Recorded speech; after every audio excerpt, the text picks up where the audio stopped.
عايزين تعرفوا الفرق بين الشهامة والجدعنة. شوفوا محمود عبد الحكيم الحاوي واللاعب محمد شوقي.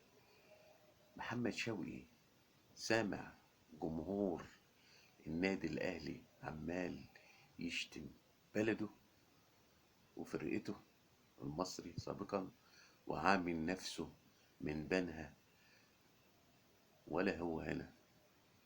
محمود عبد الحكيم رغم انه مش من البلد واصلا كان بيشجع النادي الاهلي، انما لما اجى لعب في البلد دي خلى انتمائه للنادي المصري وحب البلد، وعمره ما حد يقدر يغلط قدامه عن بورسعيد. ده الفرق بين محمد شوقي ومحمود عبد الحكيم الحاوي.